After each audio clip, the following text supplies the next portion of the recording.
देख रहे हैं। नमस्कार, उत्तराखंड की खबरों में आपका स्वागत है। मैं यास्मीन दीक्षित और आप देख रहे हैं के न्यूज़ इंडिया। वक्त हो चुका है खबरों का, उससे पहले रुक करते हैं हेडलाइंस की ओर। सीएम बदलने की अफवाह फैलाने को लेकर एक्शन मोड में पुलिस, 3 फेसबुक संचालकों पर मुकदमा दर्ज।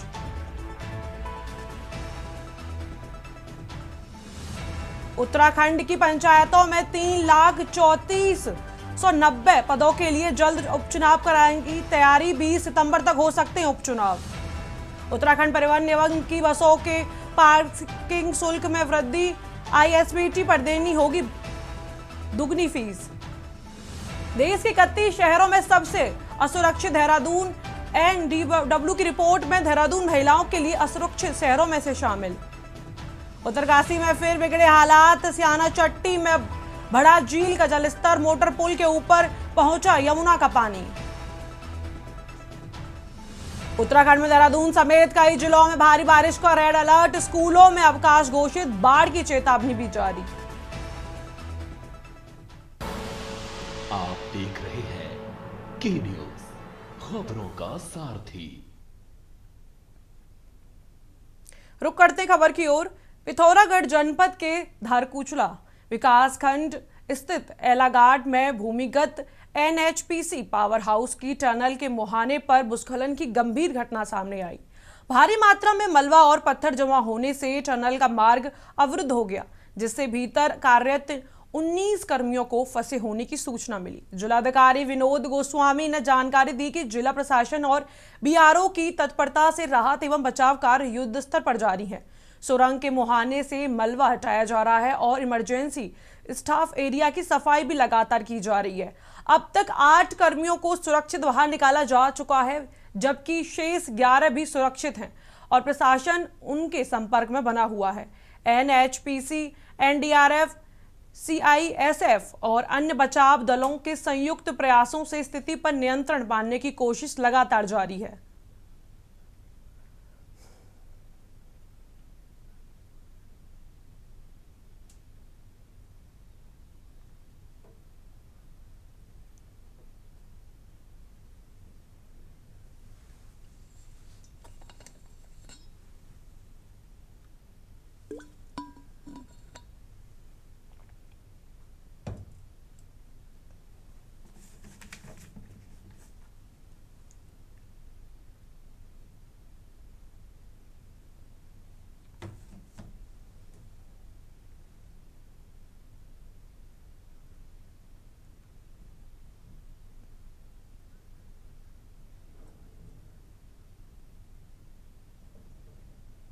पत्थर है सर, और यहाँ ये डैमेज कर दिया है, यहाँ पूरी स्लाइडिंग हो रखी है।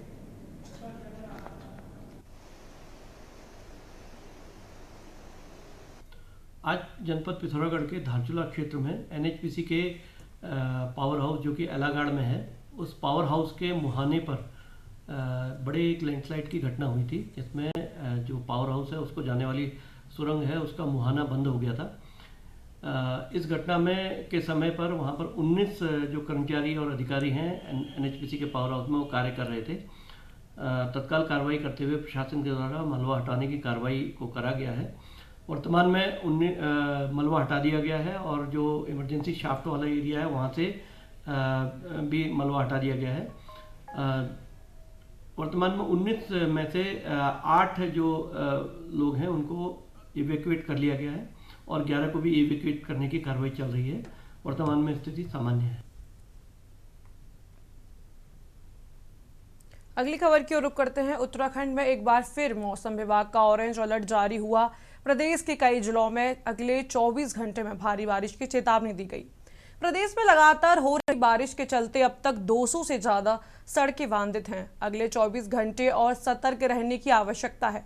प्रदेश के कई जिलों में कक्षा 1 से लेकर 12वीं तक के स्कूलों की छुट्टी घोषित की गई है।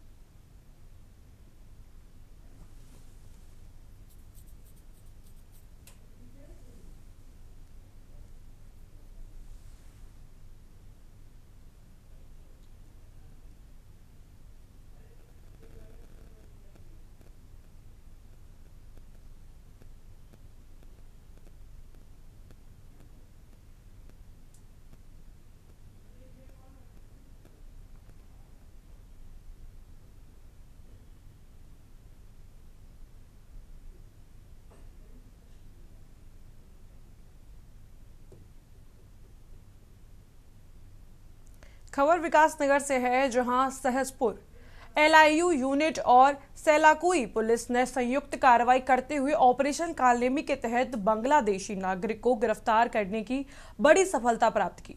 पुलिस ने आरोपी से फर्जी दस्तावेज भी बरामद किए। LIU और स्थानीय पुलिस के मुखबिरों से प्राप्त सूचना के आधार पर कैंचीवाला क्षेत्र में छापेमारी कर एक संदिग्ध को हिरासत में लेकर पूछताछ शुरू की। पहले तो आरोपी ने स्वयं को पश्चिम बंगाल निवासी बता पेशे से डॉक्टर होने का दावा करता रहा, लेकिन द्वारा कड़ाई करने पर सच्चाई कबूल कर ली। पुलिस के मुताबिक आरोपी ने अपना असली नाम चयन अधिकारी बताते हुए स्वीकार किया कि बांग्लादेश के जैसोर को निवासी है। पुलिस ने आरोपी से फर्जी आधार व पैन कार्ड सहित ड्राइविंग लाइसेंस भी बरामद किया। जांच में पाया गया कि 2017 में भारत आया और फर्जी दस्तावेजों के आधार पर बंगाली डॉक्टर बनकर अवैध रूप से निवास करते हुए क्लिनिक संचालित कर रहा था। पुलिस ने आरोपी के खिलाफ कानूनी कार्रवाई करते हुए मामला दर्ज कर आगे कानूनी कार्रवाई जारी कर रखी है।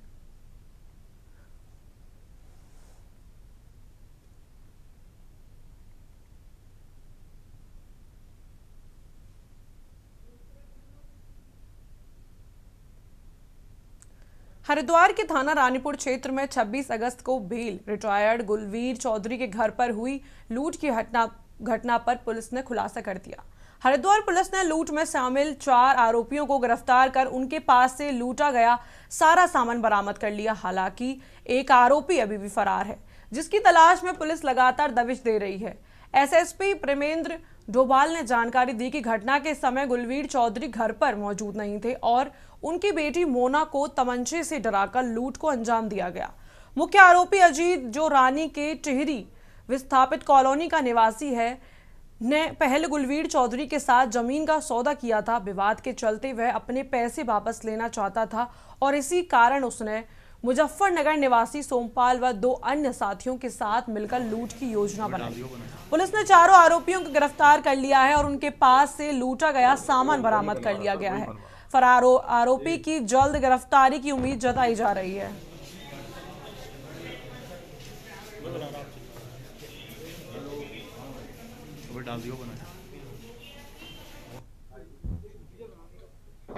वही बनवा रहा सर, वही बनवा रहा जी।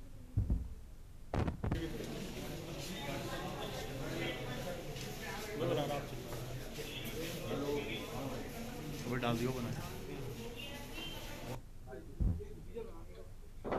वही बनवा रहा सर, वही बनवा रहा जी।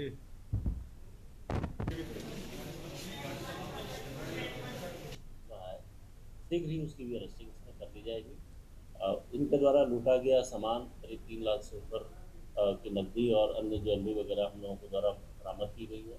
जो तमंचे इनके द्वारा दिखाए गए वो भी पुलिस के द्वारा रिकवर किए गए हैं। तो रिकवरी ऑलमोस्ट हो गई है। अर्पित अभी क्योंकि फरार चल रहा है, मुझे उस पर भी मुझे उम्मीद है कि जो रिकवरी उससे भी होगी। तो मैं रानापुर पुलिस SP सुप्रीम के नेतृत्व में CIU को बधाई देता हूँ कि इतने कम समय में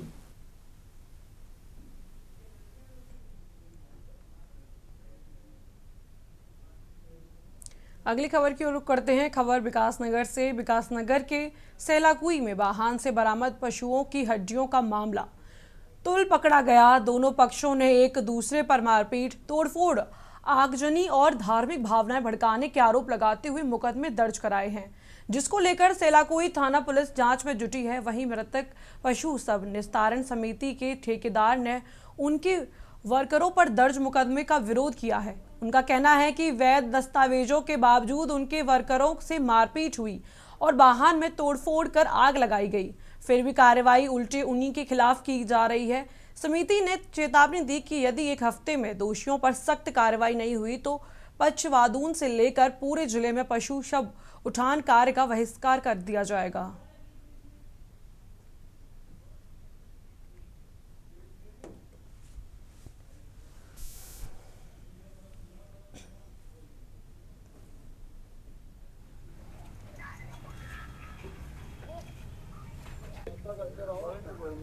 ये जो घटना घटी है बहुत गलत घटी है।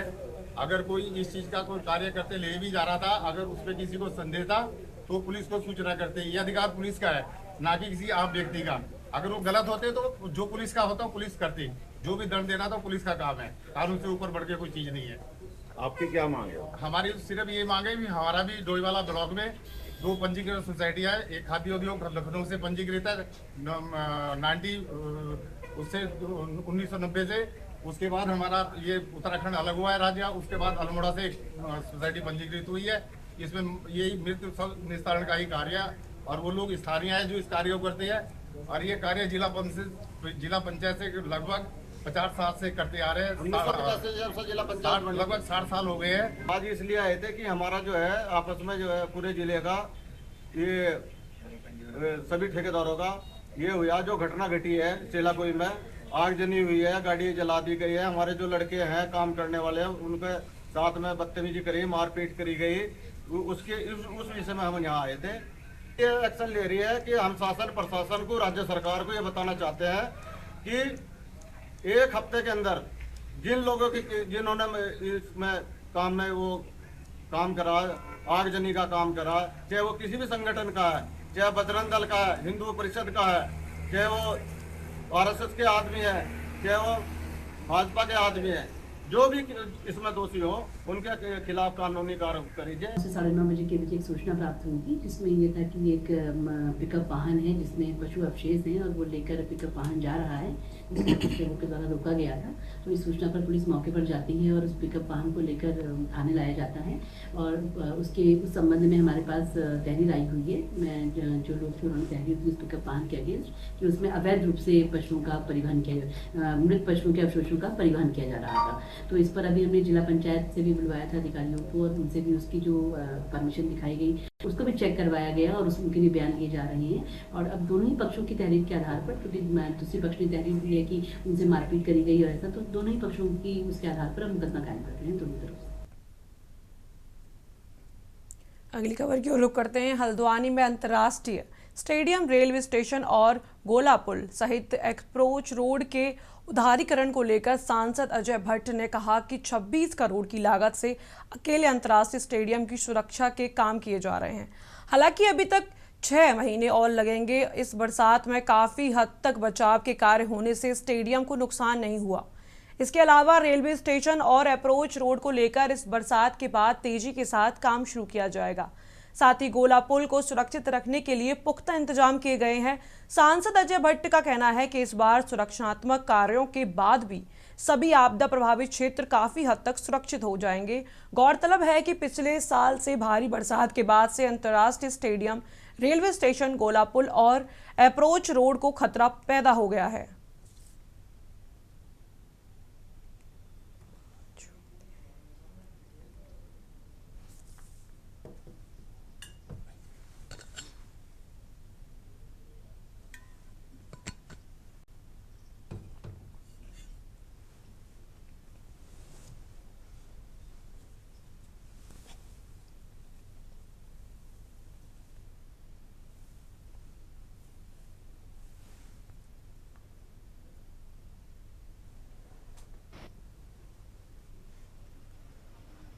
से अमल कर रहे हैं। करीब 36 करोड़ रुपए लगभग हमारा अभी तक सैंक्शन हुआ है स्टेडियम के लिए। इस बार स्टेडियम को कोई खतरा नहीं हुआ क्योंकि जो उसकी दीवार दी गई, सीमेंटेड दीवार, पत्थर वाली नहीं, वो सीमेंट का ही जो गारा बनाया गया, बहुत जमीन की गहराई तक खोद कर किनारे किनारे नदी के लिए रास्ता अलग बना दिया गया। जो पानी आया भी वो नुकसान नहीं कर पाया।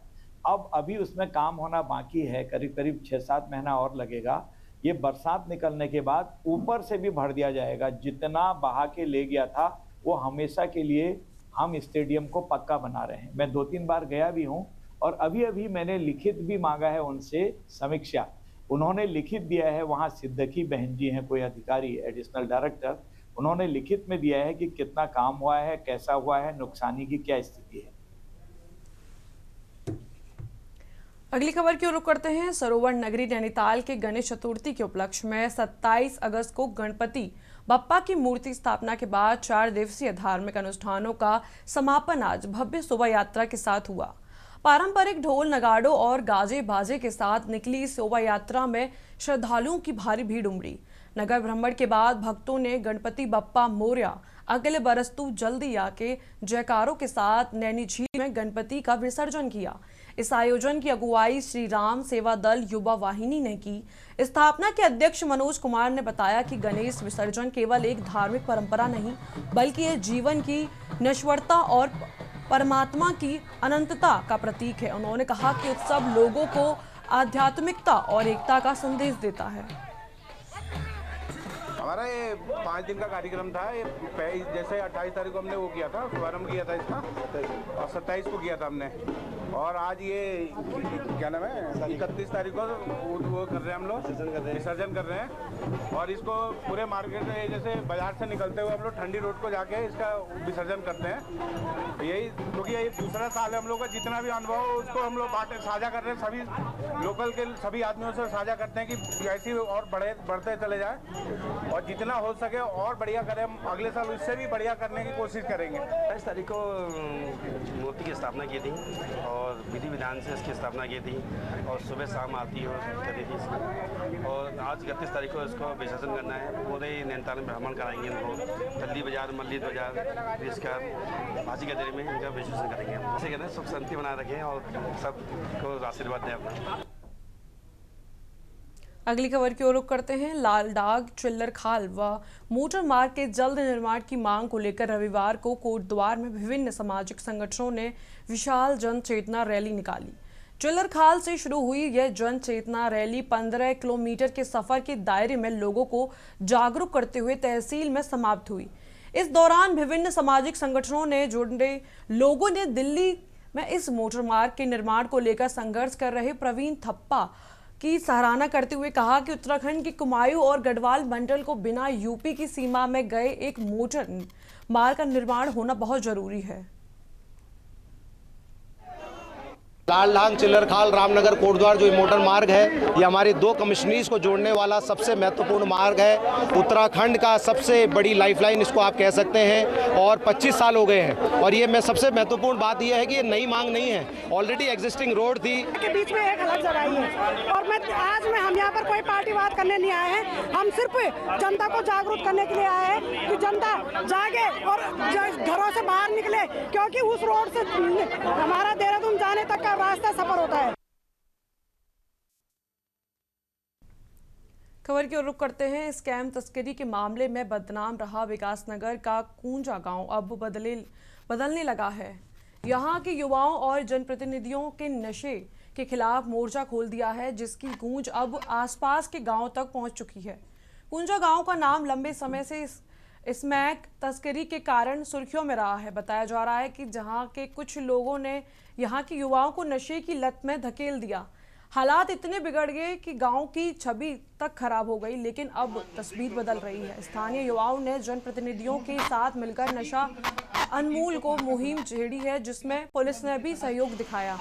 नतीजा ये रहा कि गांव में स्पैम की तस्करी पर काफी हद तक लगाम लगी, जिसके चलते इस पहल से प्रेरणा लेकर आदूवाला, धर्मावाला, डकरानी, जालीपुर और खुशहालपुर जैसे गांवों के लोग भी आगे आए। सभी से मिलकर संकल्प लिया कि अपने क्षेत्रों को नशे से मुक्त करना है और युवाओं को इस जाल से बचाना है। पुलिस क्षेत्र अधिकारी भास्कर लाल साहा का कहना है कि पुलिस लगातार नशा तस्करी के खिलाफ कार्रवाई कर रही है, लेकिन जब तक स्थानीय लोग आगे नहीं आएंगे तब तक पूरी तरह अंकुश लगाना मुश्किल है। कुंजा गांव से जो शुरुआत हुई, अब पूरे इलाके में ये मिसाल बन चुकी है। अभी तक का जो है जो ग्राम सभा कुंजा ग्राम में एक नशे का पूरी तरीके से नाम बदनाम हो चुका था, और मैं समझता हूँ कि यहाँ कुछ कम लोग, मात्र 5 या 7 लोग ऐसे होंगे जिनकी वजह से पूरा गांव बदनाम हो चुका था। उसे लेकर के पूरे ग्रामवासियों द्वारा नवनिर्वाचित ग्राम प्रधान के संरक्षण में हम सब लोगों ने एक मुहिम चलाई कि हम इस जो ये नाम बदनाम हो चुका है, ये 4-5 लोगों की वजह से नाम पूरे क्षेत्र में आज कहीं जा नहीं सकता, जिसकी वजह से आज बदनामी का कलंक हमारे माथे में लगा। इसको धोने का काम करेंगे। अब पूरे समाज ने, पूरे ग्राम सभा के युवाओं ने प्रधान के साथ खड़े होकर के आज लौह पुरुष आदरणीय प्रताप वल्लभ भाई पटेल की जन्म दिवस पर ये ग्राम पंचायत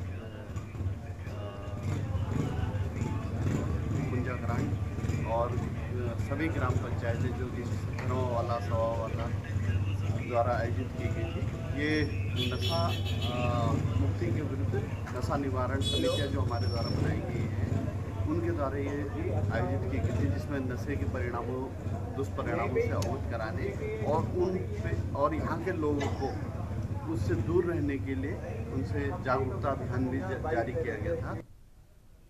खबर उत्तरकाशी से है, जहां गंगोत्री हाईवे पर डबरानी के पास एक सड़क हादसे में 2 लोग घायल हो गए।